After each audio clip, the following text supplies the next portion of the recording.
नमस्कार, न्यूज 24 बिहार झारखंड देख रहे हैं आप। मैं हूं आपके साथ सबा शाहिद शेख। बिहार में आने वाले विधानसभा चुनाव को लेकर तैयारियां अभी से तेज है, लेकिन कहीं ना कहीं सीटों को लेकर खटपट अभी से शुरू हो गई है। इस बात की चर्चाएं तेज हो गई है क्योंकि जिस तरह से जीतन राम मांझी ने हुंकार भरी है, उन्होंने 40 सीटों की मांग की है। साथ ही उन्होंने एनडीए पे बड़ा आरोप भी लगाया है। उनका कहना है कि कहीं ना कहीं उनकी पार्टी को और उन्हें अनदेखा किया गया। हालांकि इसके बाद उन्होंने चेतावनी भी दी है कि अगर उनकी मांगे पूरी नहीं हुई और वो अपने पार्टी की मजबूती दिखाने के लिए प्रदर्शन, एक सभा का आयोजन भी करने वाले हैं। तो चलिए आज इन्हीं तमाम बातों पर विस्तार से चर्चा करेंगे कि क्योंकि ऐसे में सवाल ये भी उठ रहा है, क्या एनडीए में सब कुछ ठीक है? तो चलिए इन्हीं तमाम बातों पर विस्तार से चर्चा करने के लिए हमारे साथ तमाम गेस्ट जुड़ रहे हैं। हमारे साथ जुड़ रहे हैं हमारे वरिष्ठ संवाददाता सौरभ कुमार जी, प्रभात मालाकार जी प्रवक्ता बीजेपी, विजय यादव जी प्रवक्ता हम पार्टी, आरजू खान जी प्रवक्ता आरजेडी, कमल कमलेश जी कांग्रेस। आप सभी का बहुत बहुत स्वागत है। सबसे पहला सवाल मैं कमल कमलेश जी से लेना चाहूंगी। कमल जी, क्या लगता है आपको, एनडीए में खटपट अभी से शुरू हो गई? ठीक हो गया। फोन करते सभा जी, एनडीए में खटपट अब से नहीं, बहुत पहले से चली आ रही है। जिसका ये अभी हम लोगों ने पशुपारक जी के रूप में देखा है। इसमें अभी कितने घटक दल अभी और हैं जो एनडीए से भाग के इधर ही आने वाले हैं। तो कहीं ना कहीं अब लग गया है कि ये डूबता हुआ जहाज है, इस पे सवारी करने का कोई मतलब नहीं है। और जिस तरह से बीजेपी पूरा निचोड़ के छोड़ देती है, उसी तरह से इनको लोकसभा चुनाव में छोड़ दिया गया था। तो कहीं ना कहीं ये उससे पहले तो ये देख चुके हैं कि हम लोग यदि बीजेपी के गठबंधन में और एनडीए के गठबंधन में यदि रहते हैं तो हम लोगों के साथ क्या व्यवहार किया जाता है, और बीजेपी किस तरह की पार्टी है, अब ये किसी से छुपा हुआ नहीं है। बीजेपी किसी भी हद तक जाके क्षेत्रीय पार्टी को खत्म कर रही है। जो अब तक नहीं समझे हैं वो समझ ले, इनके ही चिराग पासवान जी हैं। तो कहीं ना कहीं उनके साथ भी यही दुर्दशा और दुर्गति होने वाला है, और आने वाले समय में हम लोग इसको देखेंगे। जी सभा जी। चलिए ठीक है कमल कमलेश जी, फिर आपका रुख करेंगे। हमारे साथ विजय यादव जी भी जुड़ चुके हैं, तो सीधा उनका रुख करना चाहूंगी। विजय जी, आपके नेता 40 सीटों की मांग कर रहे हैं और कहीं ना कहीं उन्होंने ये आरोप भी लगाया है कि उन्हें नजरअंदाज किया जा रहा है, यानी कि आप लोगों की पार्टी को नजरअंदाज किया गया है। सवाल ये ऐसा कि उन्होंने गलत कहाँ कहा है। वो हर कोई अपनी पार्टी के लिए, अपने कार्यकर्ताओं को खुश करने के लिए डिमांड करता है। तो मांझी जी ने, हमारे पार्टी के मुख्य संरक्षक है, कार्यकर्ताओं को, भावनाओं को देखकर पूरे बिहार में 40 मांगने का काम किया था। कौन सा गलत काम किया? उन्होंने कहा कि मेरे कार्यकर्ताओं के भावनाओं की कम से कम बिहार में 40 सीट पर लड़े, लेकिन मुझे कम से कम 20 सीट पर चुनाव यदि हम लोग लड़ते हैं तो अपने कार्यकर्ताओं को भी खुश रखते हैं, एनडीए गठबंधन को काफी मजबूती भी देने का काम हम लोग करेंगे। देखिए, श्री जीतन राम मांझी जी बिहार के दलित के बड़े चेहरे हैं, पूरे देश में बड़े चेहरे हैं। वो जिधर चाहते हैं वोट बैंक को उधर टर्न अप करवाने का भी काम करते हैं, और उनको लोभ हम मोह नहीं है। आपने जो कही कि आपको टारगेट किया जा रहा है, तो देखिए, कोई किसी को, हम लोग एनडीए गठबंधन बिल्कुल इंटेक्ट है। पांचों दल एक होकर चुनाव लड़ने का काम करेंगे। आज बिहार के धरती पर 225 सीट हम लोग चुनाव जीतने का काम करेंगे। रहा एनडीए गठबंधन, तो यहाँ से ये लोग है क्या इस बिहार के धरती पर? ये लोग को तो हम लोग खरीदने का काम करेंगे। आने वाला समय में बिहार में लोग नहीं रहेंगे, हम लोग सरकार बनाएंगे। चलिए ठीक है विजय जी, फिर आपका रुख करेंगे। सीधा रुख करना चाहूंगी हमारे वरिष्ठ संवाददाता सौरभ जी का। सौरभ जी, क्या अभी से एनडीए में खटपट शुरू हो गई है? क्योंकि जिस तरह से जीतन राम मांझी 40 सीटों की मांग कर रहे हैं, सीटों को लेकर वाली बात बन पाएगी? जी सभा, निश्चित रूप से ये स्वाभाविक था। ये आने वाले समय में ये खटपट जो आप कह रही हैं, ये और भी ज्यादा बढ़ने वाला है। और ये केवल एनडीए में नहीं होगा, बल्कि महागठबंधन में भी ये खटपट और माथापच्ची और आपसी जो लड़ाई है वो दिखाई जी देगी आने वाले समय में, ये तय है। क्योंकि जिस तरीके से आपने देखा था कि कुछ दिन पहले कांग्रेस ने ये कहा था कि कम से कम 70 सीट, यानी 2020 में हमने हमारी जो पार्टी है कांग्रेस वो 70 सीटों पर चुनाव लड़ी थी, तो इस बार कम से कम 70 चाहिए। लेकिन चूंकि वो 2020 की बात थी, अब 2025 में हमारी पार्टी और हमारा संगठन बिहार में और ज्यादा मजबूत हुआ है, तो हमें 70 से ज्यादा सीटें चाहिए। जी और जीतन राम मांझी का आप देख रही हैं कि पहले झारखंड का जब विधानसभा का चुनाव हुआ तो झारखंड में भी जीतन राम मांझी चाहते थे कि उनकी पार्टी को कम से कम 1 या 2 सीट मिले, लेकिन वहां भी उन्हें खाली हाथ और निराशा ही हाथ लगी। और उसके बाद दिल्ली का जो विधानसभा चुनाव चल रहा है उसमें भी जीतन राम मांझी ने दावा किया था कि हमारी तैयारी 5, 6, 7 सीटों पर है और हम चाहेंगे कि हमें भी दिल्ली विधानसभा में चुनाव में हमें भी सीट मिले। लेकिन दिल्ली में भी उन्हें एक भी सीट नहीं मिली। एक सीट मिली जदयू को और एक सीट मिली लोजपा आर। तो दोनों जगह से मायूसी हाथ लगी है जीतन राम मांझी। जी तो सब्र का जो बांध था उनका वो टूट गया है। अब वो ये कह रहे हैं कि हमारी औकात झारखंड में भी थी, लेकिन जी वहां भी हमें एक भी सीट नहीं मिली। हमारी औकात और हमारा संगठन जो है वो दिल्ली में भी मजबूत है, लेकिन बावजूद एक भी सीट हमें नहीं मिली। तो अब हम बिहार में चुप नहीं रहेंगे। मैक्सिमम 40, मिनिमम 20 जी हमें चाहिए। और अगर ये नहीं होगा तो हर कोई स्वतंत्र है। निश्चित रूप से ये राजनीतिक बयान देने का एक ये है, मतलब हर कोई इसी तरीके से अपनी शुरुआत करते हैं, यानी बगावती जो तेवर होता है उसकी शुरुआत यही से होती है और ऐसे ही बयानों से होती है।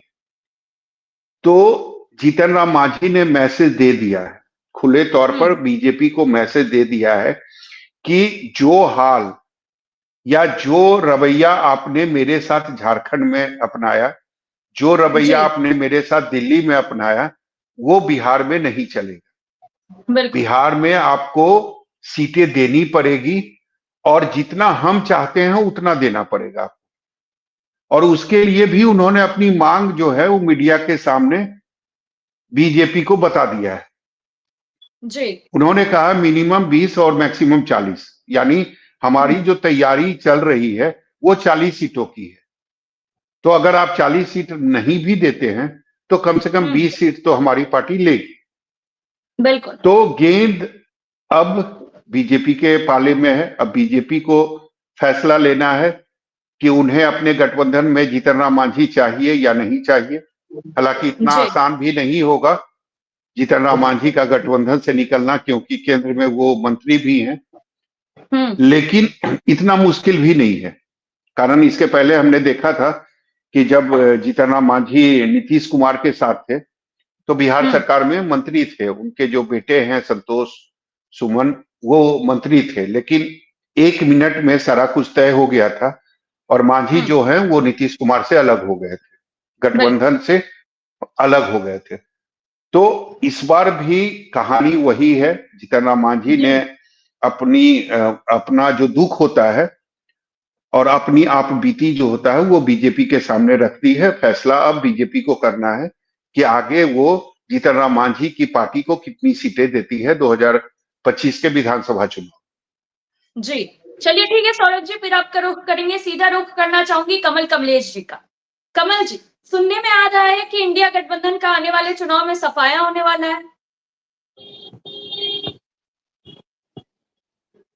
माइक म्यूट पे है कमल जी, अनम्यूट कर लीजिए। सभा जी, इंडिया गठबंधन पूरी तरह से इंटैक्ट है और जिस तरह से तेजस्वी जी की जो यात्रा चल रही है वो कहीं ना कहीं आम जनता के बीच में जो है एक कोलाहल पैदा कर रही है और युवाओं को जो है ये सरकार अभी जो चल रही है वर्तमान, ये थक चुकी है और युवाओं को कोई भी आदमी देखना चाहता है और लंबे समय तक देखना चाहता है। तो कहीं ना कहीं युवाओं को पसंद कर रहे हैं, और हम लोग भी चाह रहे हैं कि इंडिया गठबंधन नहीं, यहाँ महागठबंधन की सरकार बने, ताकि आम जन का जो भी सरोकार हम लोग ने मैनिफेस्टो में रखा है और बोला है, माई बहन योजना करके किया गया, फिर बिजली बिल माफ करने की बात कही गई इतना यूनिट तक, तो कहीं ना कहीं हम लोग इसमें पूरी तरह से सफल रहेंगे और इंडिया गठबंधन ही जीतेगी, ये कहीं से नहीं कोई छुपा हुआ बात है। जी सभा जी। कमल जी, कितनी सीटों की मांग करने वाले हैं आप लोग? फिर कितनी सीटों पे चुनाव लड़ने वाले हैं? सभा जी, पिछले बार हम लोगों ने 70 सीटों पे लड़ा, और इस बार गठबंधन में यदि कुछ शामिल होते हैं जैसा दिख रहा है, तो वो बैठ के फिर तय हम लोग करेंगे कि हम लोगों को कितने सीट पे आना है। यदि इसमें नहीं यदि होती है तो हम लोग उससे बढ़ने की भी बात मांग करेंगे, लेकिन गठबंधन में यदि और कोई दल शामिल होंगे तो कहीं ना कहीं उसका असर सब पे होना है, और उसके साथ ही हम लोग जो है मिल बैठ के इस पे चर्चा करेंगे और फाइनल करेंगे। सभा जी। चलिए ठीक है कमल जी, सीधा रुख करना चाहूंगी प्रभात मालाकार जी का। प्रभात जी नमस्कार। जीतन राम मांझी ने 40 सीटों की मांग कर दी है, तो पूरी होगी उनकी मांग? देंगे आप लोग? देखिए विपक्ष के द्वारा और कुछ मीडिया चैनलों के द्वारा इस तरह की बातें सामने आ रही, और हमारे प्रदेश अध्यक्ष जी ने स्पष्ट तौर पर कह दिया कि सब फॉर्मूला तय हो गया, कब कौन कितने सीटों पर चुनाव लड़ेगा। हम चुनाव आयोग के नतीजों का इंतजार नहीं करते कि कब चुनाव होगा, हम हमेशा चुनावी मोड में काम करते हैं, और जब भी चुनाव होगा ये पता चल जाएगा कि कौन कितने सीटों पर। लक्ष्य यह नहीं है कि कौन कितने सीटों पर लड़ेगा, लक्ष्य यह है कि 2025 225 पार। और वो हम पांचों जो दल है, 5 पांडव जो है, चाहे भारतीय जनता पार्टी हो, जनता दल यूनाइटेड हो, चाहे हम हो, चाहे लोजपा हो, चाहे रालोमो हो, हम सबों का लक्ष्य यही है कि हम 225 का लक्ष्य को पार करें और पूरा नीतीश कुमार जी के नेतृत्व में हम एनडीए की सरकार बनाएं। और कौन कितने सीटों पर लड़ेगा ये केंद्रीय नेतृत्व, एनडीए का, बिहार का केंद्रीय नेतृत्व, प्रदेश नेतृत्व और केंद्रीय नेतृत्व तय करेगा। और निश्चित तौर पर विपक्ष के द्वारा इस सब तरह की बातें आएंगी।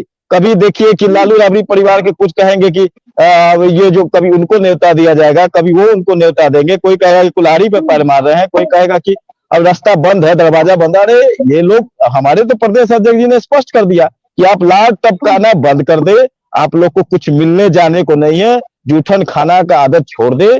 ये जब बिहार की जनता ने स्पष्ट मन बना लिया है कि जिस सरकार ने अभी तक कुछ बिहार के लिए किया है और जो आगे करेगी, उसके लिए लोगों ने मन बना लिया। चाहे वो सड़क की व्यवस्था हो, चाहे वो सुरक्षा की व्यवस्था हो, चाहे वो स्वास्थ्य की व्यवस्था हो, चाहे वो व्यापार की व्यवस्था हो, सब लोगों के सामने है कि हम क्या कर रहे हैं, ये कहने की जरूरत नहीं है। तो जनता ने मन बना लिया है कि अब की बार एनडीए 225 पार। चलिए ठीक है प्रभात जी, सीधा रुख करना चाहूंगी विजय जी का। विजय जी, क्या लगता है आपको, मांग पूरी होगी आप लोगों की? क्योंकि जिस तरह से प्रभात जी अपनी बात रख रहे हैं कि ये आला कमांड डिसाइड करेगा और सब कुछ पहले से तय होता है कि कौन कितनी सीटों पे चुनाव लड़ेगा, तो फिर तो कह सकते हैं कि मुश्किल है आप लोगों के लिए। देखिए प्रभात जी गलत कहाँ कर रहे हैं। देखिए एनडीए गठबंधन जो ऐसा एक परिवार की पार्टी है, परिवार की तरह हम लोग पांचों दल इसमें मिले हुए हैं। हम लोगों ने आला कमान से केंद्रीय नेतृत्व के पास ये रख दिया कि यदि कम से कम 20 सीट यदि आप देते हैं तो एनडीए गठबंधन को फायदा होगा। बिहार में हम लोग की मजबूती ज्यादा है। देखिए श्री जीतन राम मांझी जी कोई दलित के छोटे मोटे चेहरे नहीं, एक बहुत बड़े चेहरे हैं। वो जिधर चाहते हैं, जिधर रहते हैं, वो जितवाने का काम करते हैं। आपने देखा कि एमपी में बिना मांगे मुझे एक सीट दिया गया, जीतन राम मांझी जी तरह, और केंद्र जीतने के बाद केंद्र में मंत्री। देखिए नरेंद्र मोदी जी जो प्रधानमंत्री हमारे हैं, वो मांझी जी को बहुत मान सम्मान देने का काम करते हैं। बिहार में माननीय नीतीश कुमार जी भी बहुत मान सम्मान देने का काम करते हैं। हम लोगों ने अपना प्रस्ताव रख दिया है, अब केंद्रीय नेतृत्व को सोचना है। हम लोग का आग्रह है और विश्वास है कि केंद्रीय नेतृत्व कम से कम हम लोग को 20 सीट देने का काम करेंगे, कि जिससे हम अपने कार्यकर्ता को मजबूती से लड़ाने का, अब 20 सीट एनडीए गठबंधन के झोली में डालने का काम करेंगे। और आने वाला समय में 2025 का चुनाव 225 सीट हम लोग जीत कर बिहार में फिर से एक बार नीतीश कुमार जी के नेतृत्व में एक सरकार बनाने का काम करेंगे। और अच्छा विजय, अनदेखी करने का आरोप क्यों लगाया आपके नेता ने? क्यों ऐसा लग रहा है कि अनदेखा किया जा रहा है? ये मीडिया का उपज हो सकता है। हमारे नेताजी ने ऐसा नहीं कहा है। उन्होंने कहा कि मैं अपना कार्यकर्ताओं को, भावनाओं को, जो कार्यकर्ता 40 सीट की डिमांड कर रहे थे, लेकिन कम से कम मुझे 20 सीट मिलनी चाहिए, उन्होंने रखा। अब मुझे निश्चित है कि जितना मान सम्मान केंद्रीय नेतृत्व देते हैं, बिहार सरकार देते हैं, मुझे 20 सीट मिलने का काम होगा और 20 सीटों पर हम लोग चुनाव लड़ेंगे। चलिए ठीक है विजय जी, फिर आपका रुख करूंगी, सीधा रुख करना चाहूंगी आरजू खान जी का। आरजू जी, एनडीए में कहीं ना कहीं सीटों को लेकर अभी से खटपट बोल सकते हैं कि शुरू हो गई, तो क्या इंडिया गठबंधन में सब ठीक है? कितनी सीटों पर चुनाव लड़ेंगे आप लोग?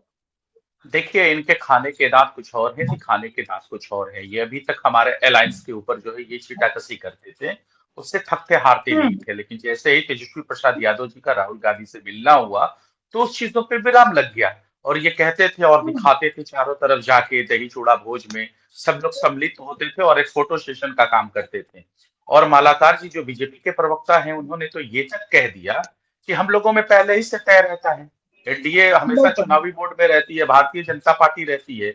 और उन्हीं के सहयोगी जीतन राम मांझी जी कहते हैं कि 20 से नीचे समझौता नहीं करेंगे, हमें अनदेखा न किया जाए, हमें अनसुना न किया जाए। आरजू भाई, आप अपना दल की बात करें ना, मांझी जी की क्या बात करना है? बोलने दीजिए, आपका रुख कर लेंगे, बोलिए। तो ये देखिए, अभी तक ये अगर कहते हैं तो इनको अच्छा लगता है। अब अगर हम उनको आईना दिखाने का काम करते हैं तो मेरी आवाज को दबाने का काम किया जा रहा है। तो इनके अंदर दरारें हैं। और हम आगे चलिए ना, अभी तक बता देंगे अभी तक इनके गठबंधन के साथियों में तो पशुपति पारस भी थे, लेकिन अभी उनका क्या बयान आ रहा है, तो ये किसी से छुपा नहीं है। और सब कोई जानता है कि इनका एनडीए का कुनबा इसी तरीके का है, जो दिखाते हैं, फोटो सेशन करते हैं कि हम सब एक हैं, और ये चुनावी मोड में रहते हैं बीजेपी के प्रवक्ता के कहने के हिसाब से। लेकिन उन्हीं के जीतन राम मांझी क्या कहते हैं, उन्हीं के चिराग पासवान जी क्या कहते हैं। और हम ये इतना बता सकते हैं कि हमारा जो गठबंधन था वो इंटैक्ट है, और भी लोग इसमें आ सकते हैं, उस स्वरूप का हिस्सा बन सकते हैं, और महागठबंधन मजबूत हो सकता है। और आप देखते जाइए, अभी इनका जो सीट शेयरिंग का मामला होगा, अभी इनके अंदर कितनी बिखराव होगी और कितने लोग आके हमसे जुड़ सकते हैं, ये भी आपको देखना होगा। शर्मा जी, आप यही काम कीजिए, पशुपति पारस से तो नहीं है आरजू जी? एक मिनट विजय जी, आपका रुख करेंगे। कहीं आपका इशारा पशुपति पारस से तो नहीं है? देखिए, पशुपति पारस चचा का तो खुद उनका अपना बयान है, हमको उसमें क्या कहना है। अभी तक तो वो भी एनडीए के सहयोगी थे, लेकिन बीजेपी वाले लोग कैसे किसी को इस्तेमाल करते हैं और फिर डस्टबिन में डालने का काम करते हैं। एक ही चचा भतीजों को लड़ाया, एक घर में दीवार की लकीर खींच दी और किसी को घर से बेघर किया, फिर चचा को घर से बेघर किया। इसके पीछे कौन है? ये सारे के पीछे बीजेपी है। तो बीजेपी का तो चाल और चरित्र और चेहरा यही है ना, एक ही घर में ये लड़ाते हैं और घर में कलह पैदा करते हैं।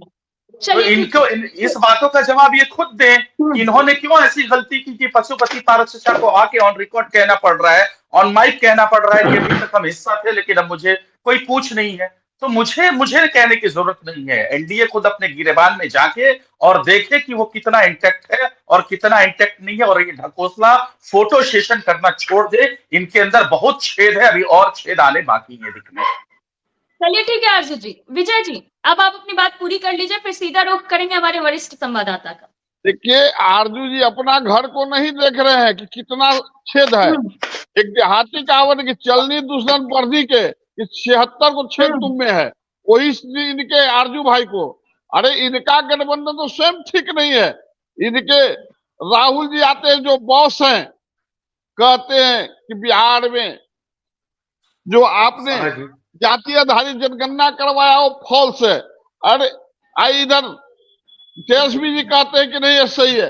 अरे ये लोग में तो अपने भिन्नता है, न इनके राहुल गांधी को कुछ बुझा पाता है न तेजस्वी यादव को। मैं कहना चाहता हूं कि बिहार की जनता जानती है कि जिस दिन इंडिया गठबंधन जिस कदम बिखरा है, चुनाव आने से बिखर जाएगा। और जिस दिन बिहार की सत्ता तेजस्वी यादव के हाथ से मिलेगा, फिर बिहार को दूरी दूरी बेचने का ये लोग काम करेंगे, नौकरी के नाम पर, जमीन लेने के नाम पर। और अपार्टमेंट बनवाने के नाम पर तरह तरह के मिट्टी बेचने के नाम पर ये लोग बेचने का काम करेंगे। इसलिए इनका बिहार में कोई जनाधार नहीं है। ये लोग झूठ मूठ के एनडीए गठबंधन पर जो भी आरोप लगा ले, जी अगर इनका हो गया तो मैं जवाब देना चाहूंगा। मैं कहता हूँ कि आरजू भाई आप अपने गठबंधन को देखे अपने जितना छिद्र है आप उसको बंद करने का काम करें, नहीं तो आने वाला समय में 25 में जितने सारे आपके विधायक हैं सब मेरे साथ आ जाएंगे। मैं लेना नहीं चाहता हूँ लेकिन आने के लिए तत्पर है। सभा जी अगर ये बोल रही है तो मैं जवाब देना चाहूंगा। काश ये जितना हमारा घर देखते हैं ना, अगर ये पूरे बिहार प्रदेश को अपना घर मानते तो आज बिहार इतना पिछड़ापन नहीं रहता। हम लोग लेकिन इनको आदत हो गई है, घर मानते हैं। अब आप बोलने नहीं दीजिएगा तो कैसे चलेगा? आप हमसे वरिष्ठ है, बीच बीच में आप इंटरप्ट कर दे रहे हैं तो मैं चुप हो जाता हूँ। आप बोल लीजिए। ये कोई तरीका नहीं है सर, मैं एकदम खामोशी से सुनते जा रहा हूँ। मैं कह रहा हूँ कि काश अगर बिहार प्रदेश के पूरे घर को अगर देखते तो आप असल में हुआ क्या ना कि आप सिर्फ हमारे घर को देखते हैं और उसमें होता है क्या कि बिहार छूट जाता है। तो बिहार छूट जाता है तो बिहार 2 बार अपना जनता ने जनादेश दे चुकी और दिखा दिया कि तेजस्वी प्रसाद यादव ही हमारे सीएम फेस है। अब आप लोग तय करिए कि कौन सीएम फेस है कौन नहीं है, और आप बहुत पीछे कर दिए हैं बिहार प्रदेश को। काश अगर आप लोग इतना फोकस बिहार पे करते तो नीति आयोग की रिपोर्ट में पीछे नहीं होता, हंगर इंडेक्स की रिपोर्ट में पीछे नहीं होता, ऑक्सफैम की रिपोर्ट में पीछे नहीं होता, एनसीआरबी का डेटा अगर पढ़ लेते तो आपको पता चलता कि हर 12 मिनट पे 3 जो है अबला नारियों के साथ बलात्कार हो रहे हैं। नीति आयोग की अगर रिपोर्ट अगर आप पढ़ लेते तो पता चलता कि अभी भी बहुत बड़ी आबादी 6,500 उसकी प्रति महीने जो है आमदनी है। अगर एनसीआरबी का डेटा पढ़ लेते तो आपको पता चलता कि बिहार का मजदूर पलायन अगर पूरे देश में सबसे ज्यादा कहीं अगर पलायन करता है तो वो बिहार राज्य है। अगर आप कहीं इसी तरीके से अगर देख लेते, अपने घर को देख लेते, अपने सत्ता में मौजूद अगर अपने निकम्मापन को देख लेते तो आपको पता चलता कि देश में आपने कीर्तिमान रच दिया। देश में अगर कहीं भी पेपर लीक होता है तो उसकी जड़ें जो है नालंदा जिला बिहार से जुड़ी होती हैं। अगर आप देख लिए होते तो आपको तो ये देखना नहीं है ना, आपको सिर्फ विपक्ष को देखना है। तो आप सत्ता में किस लिए हैं? डबल इंजन की सरकार किस लिए है? इसलिए मैं कहता हूँ आप अपने काम पे फोकस करिए। आपको काम से बिहार की जनता फिर से जनादेश देगी या नहीं देगी तो आपको सिर्फ हमारा घर देखना है। भाई मुबारक हो, आप ऐसे ही मेरा घर देखते रहिए। हम बिहार आरजू जी क्या है कि आपने अभी डेटा की बात की तो पूरा बिहार तो लालू जी और लालू जी के बेटा पे अभी न्यूज पे चल रहा है। लालू जी कुछ बोलते हैं, लालू जी के बेटा कुछ बोलते हैं, बड़े बेटा कुछ बोलते हैं, बेटी कुछ बोलती है। तो आप लोगों ने तो खुद आरजू जी आपका हतोत्साहित होना स्वाभाविक है कि आपको तो अभी लालू जी के परिवार में इतने तरह के वाद विवाद जो घर की बातें अब आम जनता तक आ गई। तो आप लोग तो अपने परिवार को नहीं संभाल पा रहे हैं तो बिहार की जनता को क्या आप सुख चैन का बात करते हैं, बिहार की जनता की क्या बात करते हैं? तो कहीं ना कहीं से आरजू जी आप पार्टी के प्रवक्ता है, आप अपनी लड़ाई जरूर लड़िएगा लेकिन आपका हतोत्साहित होना स्वाभाविक है। मैं इनका जवाब दे दूं? मैं इनका जवाब दे दूं? एक मिनट आरजू जी, एक मिनट। मेरा सवाल विजय जी से है। विजय जी, आपने स्पष्ट कहा और आपके जो नेता है उन्होंने बीजेपी के सामने अपनी मांग भी साफ तरीके से रख दी, कम से कम 20 सीट और ज्यादा से ज्यादा 40 सीट। मैं ये आपसे सवाल कर रहा हूं कि अगर 20 सीट भी आपको नहीं मिली तब फिर आपके नेता क्या करेंगे, आपकी पार्टी क्या करेगी? देखिए सौरभ जी, इतना पीछे हटकर नहीं सोचना चाहिए। देखिए आपको बिल्कुल सोचना चाहिए सर, बिल्कुल सोचना चाहिए। झारखंड में आपने दावा किया एक भी सीट आपको नहीं मिली, दिल्ली में भी आपने मांग किया, उन्हें भी दिल्ली में भी आपको एक सीट नहीं मिलेंगे। मुझे एक भी सीट नहीं मिलेंगे तो हमारे नेता एनडीए गठबंधन में एकदम अड़ा हुआ रहेगा और बिहार के लिए लड़ते रहेगा। ये आप मत सोचिए। जब एमपी के चुनाव हो रहा था क्या हमारे नेता ने मांग किया था? नहीं। उन्होंने कहा था कि जितने सीट देंगे मैं चुनाव लड़ने का काम करूंगा। इसी प्रकार नहीं सर, मुझे याद है विजय जी, मुझे याद है लोकसभा चुनाव में आप लोग 4 से 5 सीटों की मांग कर रहे थे लेकिन आपको एक सीट मिला। मुझे याद है अच्छी तरीके से, आपके नेता का बयान भी याद है। आप लोगों ने बोला था कि मेरी तैयारी जो है वो 10-12 सीटों पर है, लेकिन 4 से 5 सीट भी हमें चाहिए और मिला 1 सीट। नहीं, हम लोग तो आज भी आप वही कर रहे हैं ना? ऐसा नहीं कहा था। हमारे नेता आज भी ने आप स्पष्ट वही कह सीताराम मांझी कहे थे, राष्ट्रीय अध्यक्ष ने स्पष्ट कहा था कि एक भी सीट नहीं मिलेगा, प्रधानमंत्री जी आला कमान नहीं देने का काम करेंगे। मैं एनडीए गठबंधन में हूँ, एनडीए गठबंधन में विजय जी, रहूंगा। आपको भी पता एनडीए है कि गठबंधन के लिए मरूंगा। कोई भी पार्टी बिहार की सेवा करने के लिए नहीं बनी है, ये आपको भी पता है, मुझे भी पता है और हमारे सभी दर्शकों को भी पता है। तो इस तरीके का बयान मत दीजिए। आप ये सीधा कहिए कि अगर एक भी सीट नहीं मिली तो आप एनडीए से अलग नहीं होंगे, आप एनडीए के साथ रहेंगे।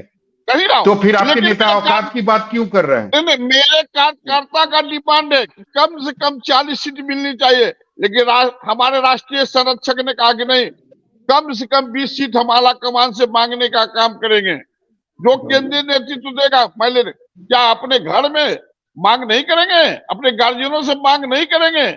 जो तो नहीं मिलेगा वो मांग फिर क्या होगा, उसकी बात मैं कर रहा हूं। ये बात तो हमारे नेता ने नहीं कहा कि नहीं मिलेगा तो मैं एनडीए में नहीं रहूंगा, ये नहीं करूंगा। हमारे तो नेता ने आंखें दिखाना तो आपने शुरू कर दिया ना, आंखें दिखाना शुरू कर दिया। में रह कर ही अपने घर से, अपने आला कमान से, केंद्रीय नेतृत्व से मांगने का काम करूंगा। अब मुझे पूर्ण विश्वास है कि हम पार्टी को 20 सीट कम से कम माननीय प्रधानमंत्री जी देने का काम करेंगे, माननीय नीतीश कुमार जी यहाँ भी समर्थन देने का काम करेंगे। और आरजू भाई की जहाँ बात करते हैं तो 15 साल का याद भूल गए हैं, एक डेटा की बात करते हैं कि 15 साल पीछे कितना कमर भर गड्ढा रोड था। आज कम से कम इनके पार्टी को श्रम आनी चाहिए कि पूरे बिहार में 3 से 4 घंटा में पटना आ जाते हैं, चले जाते हैं। अच्छा विजय जी ये बताइए मुझे, विजय जी ये बताइए मुझे, अभी तक का बिहार की पॉलिटिक्स अगर देखें तो आपके नेता गठबंधन तोड़ के पहले जाते हैं और नीतीश कुमार उसके बाद आते हैं साथ में। इसके पहले भी आप देखे होंगे, आप लोगों ने महागठबंधन पहले छोड़ा, नीतीश कुमार उसके कुछ दिन के बाद छोड़े, तो फिर वही कहानी रिपीट होगी। पहले जीतन राम मांझी छोड़ेंगे, फिर नीतीश कुमार छोड़ेंगे एनडीए को। नहीं, कोई छोड़ने नहीं जा रहे सर जी। सौरभ जी आप ध्यान रखिए, देखिए ये महागठबंधन नहीं है। माननीय नीतीश कुमार जी चाहे हमारे नेता जीतन राम मांझी महागठबंधन इसलिए छोड़े कि जिस दिन महागठबंधन के राज सत्ता हाथ में चल जाएगा तो बिहार को धूरी धूरी बेचने का काम करेंगे, बिहार के गरीबों का बेचने का काम करेंगे। न गरीब रहेगा न अमीर रहेगा, सिर्फ बिहार में ये लोग रहेंगे। आप देखते हैं कि इनके परिवार में कितना विखंडन है। बेटा कुछ करता है, पिताजी कुछ करते हैं, माताजी कुछ करती है, भाई इनका कुछ करते हैं, बहन कुछ करते हैं, अलग अलग बिखरा है। बिहार की जनता जानती है। तो परिवारवाद की बात मत कीजिए ना विजय जी, परिवारवाद की कम से कम बात जो है आपकी पार्टी ना करे तो ज्यादा बेहतर है।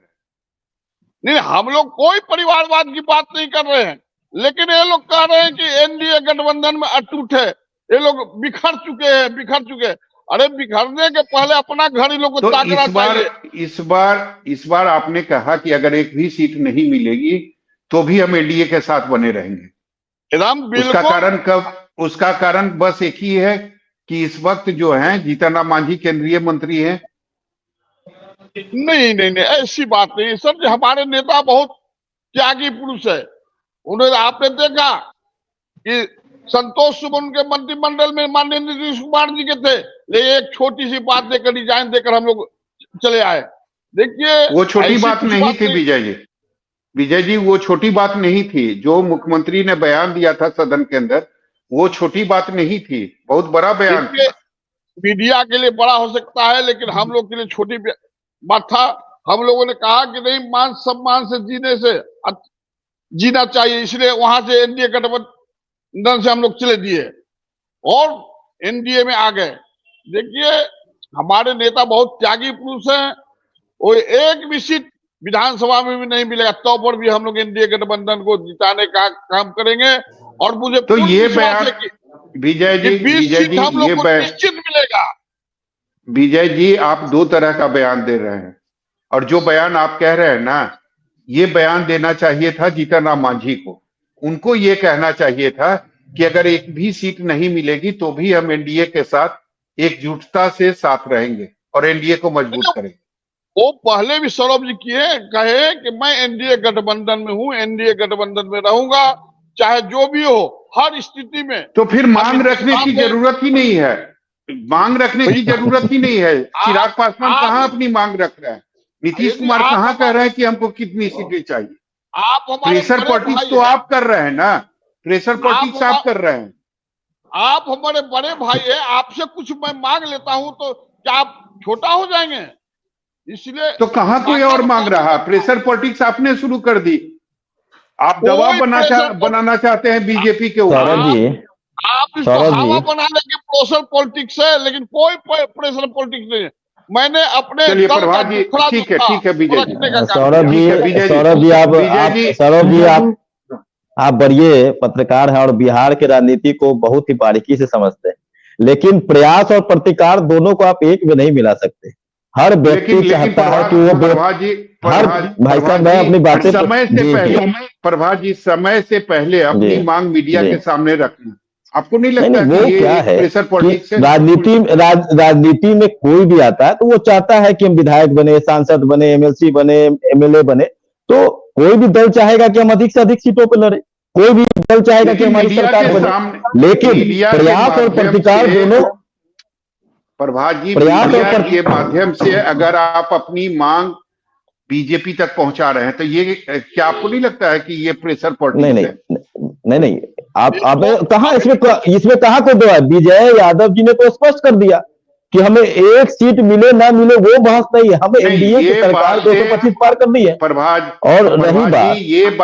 प्रभात जी ये बातें विजय जी ने कहा, जीतन राम मांझी ने नहीं कहा।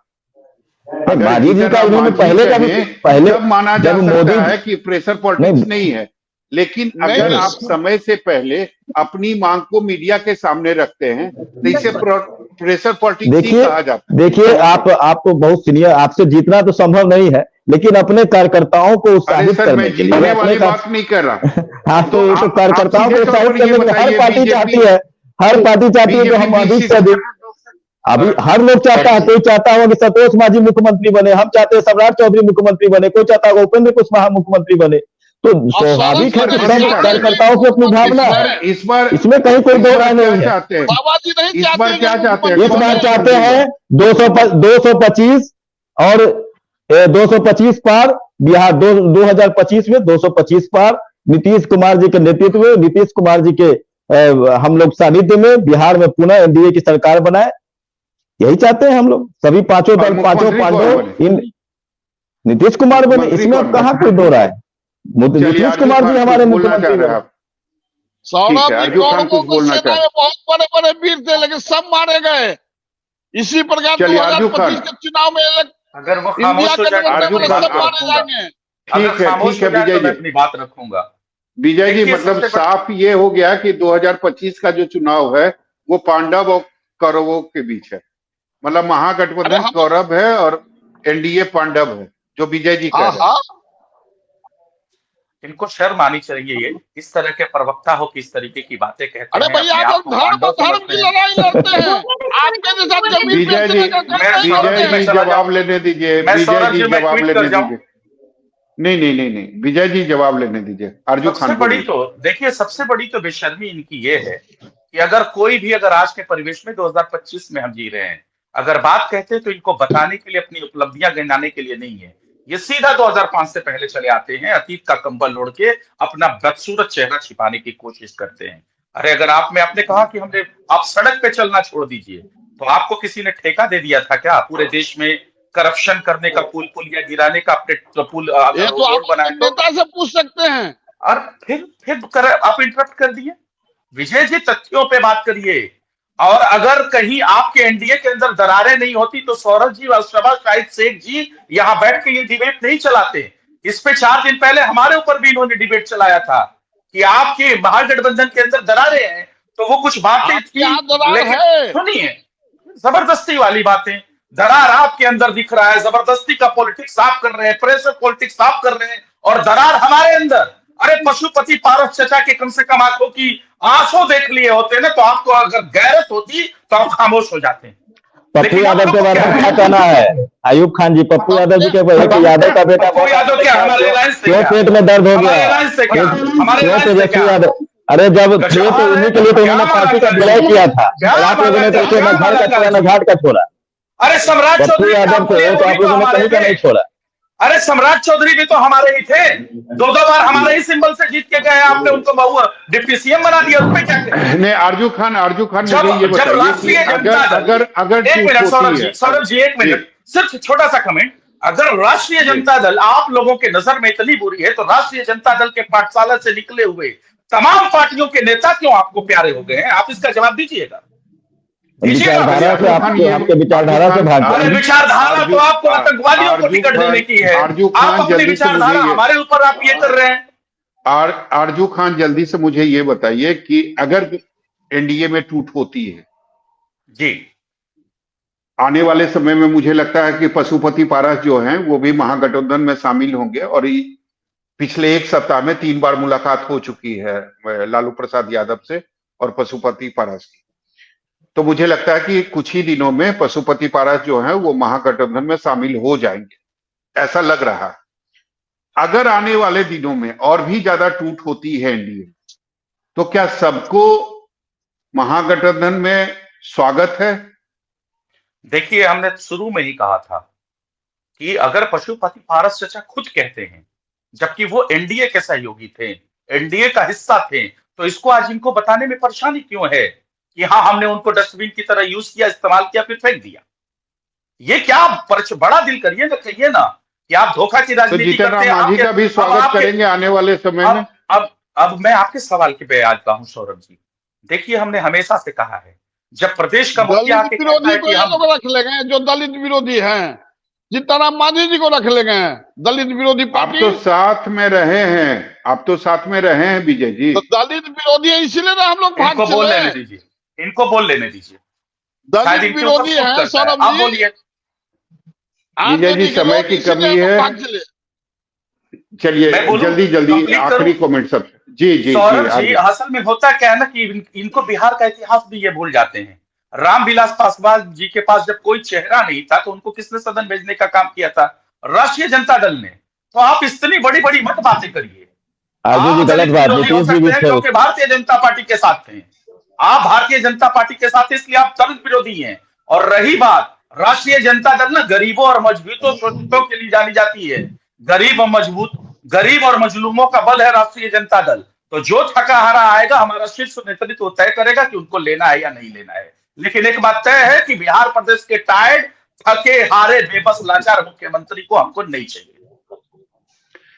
विजय जी, आपको नहीं लगता कि एनडीए गठबंधन को केवल एक ही दलित नेता चाहिए और चिराग पासवान काफी है? अच्छा, ये बतलाइए कि ये लोग इतना चिल्ला रहे हैं, पशुपति नाथ पारस के पास क्या है? चिराग पासवान के पिताजी का अपना वोट बैंक है, उसी वोट बैंक पर आज पशुपति पारस टिके हुए थे, और ये लोग लेना चाहते हैं। पशुपति पारस के पास क्या था विजय जी? पशुपति पारस, एक मिनट आरजू, छोटा सा जवाब विजय जी,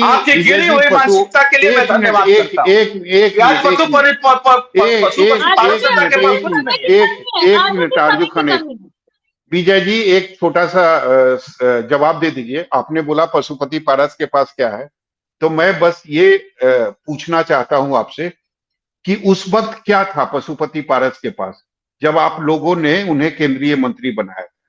छोटा सा जवाब। ये देखिए, कुछ था या नहीं, वो आला कमान का हुआ कि दलित चेहरा है, दलित इनको बनाया जाए, बना दिया गया।